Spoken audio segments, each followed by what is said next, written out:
Février 2005, la troupe de Franco Dragon est installée à Las Vegas depuis un mois. Le compte à rebours a commencé. Partout on répète, dans l'eau, dans un théâtre dont la scène est une vaste piscine, dans les coulisses, dans les airs, sous un dôme de 30 mètres de haut. On répète 10 heures par jour, 6 jours par semaine. Il n'y a plus de temps à perdre. Il reste seulement 2 mois de travail avant le lancement du spectacle. Être sous l'eau. Après quoi, on passe à un autre exercice. L'enfer en est rempli. OK.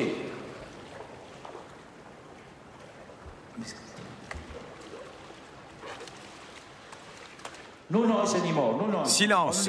Seulement lui. Fait beaucoup de bruit.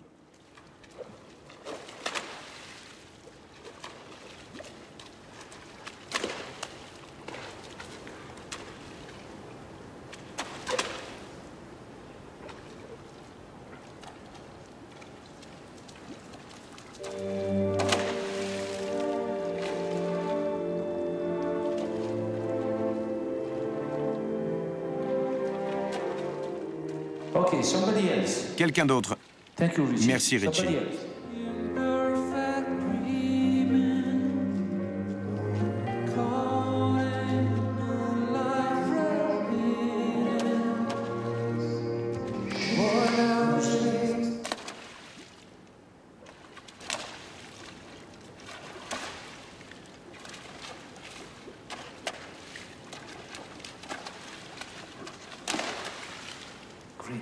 Formidable, Dave.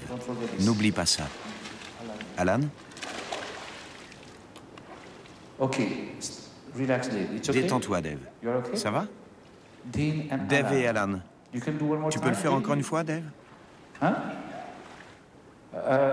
Dave, dos à dos. Vous regardez dans l'autre sens. Allez-y.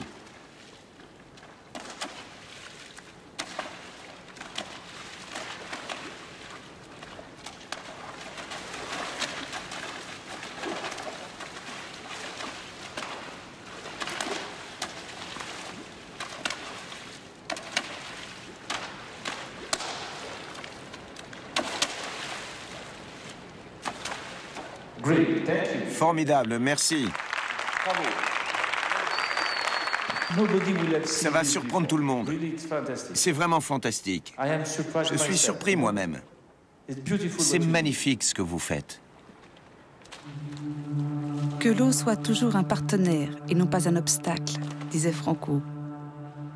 Avec toujours ce souci de chercher des images primordiales, légendaires, des hommes prenant vie dans l'eau,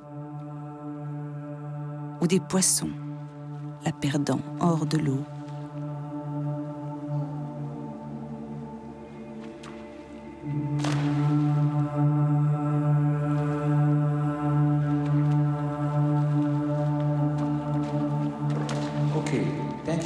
Merci, Alberto. Alberto, mets-moi de la lumière, là, courte.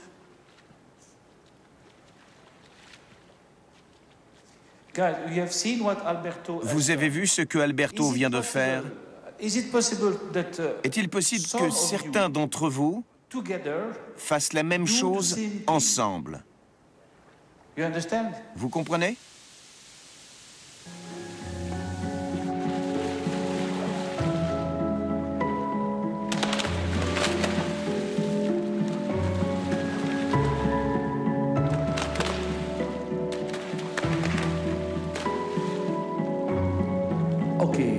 Restez là. Je peux voir les filles maintenant? Un pas en arrière. Ouvrez le cercle et lâchez les vannes. Pour les filles. Gregory et Miro au centre.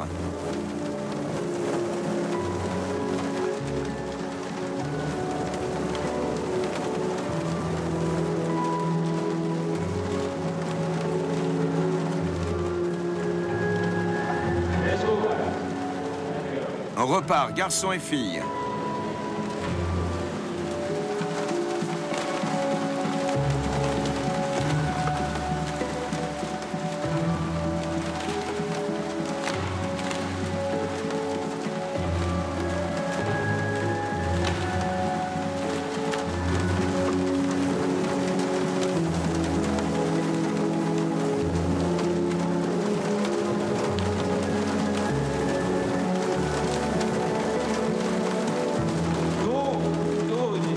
Entre, Gonzalo. Plus vite et ris. Viens sur scène, Gonzalo, plus vite.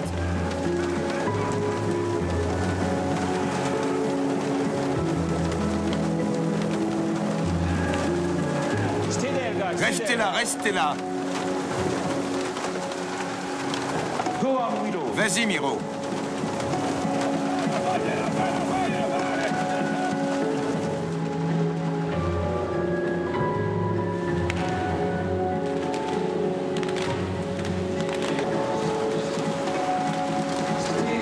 Restez et allez-y. Allez. Restez là, les garçons. Allez-y, les filles.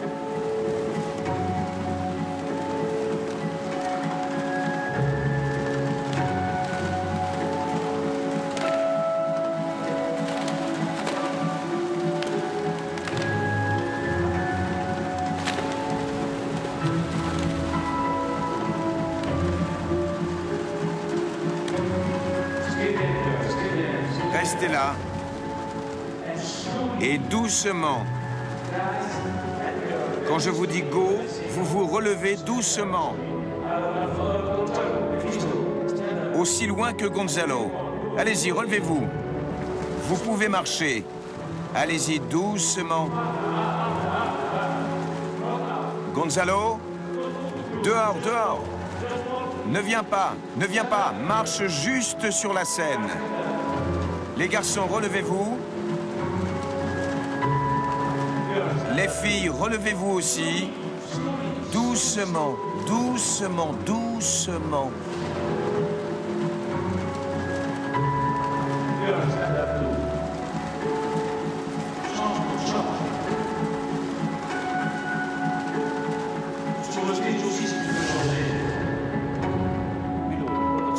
C'est bien.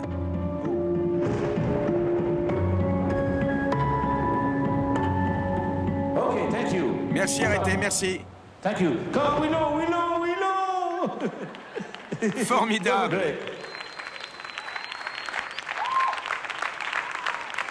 Souvent, ce qui se passe ici, c'est que je suis surpris et je suis ému, moi, de ce qui se passe devant mes yeux, quoi.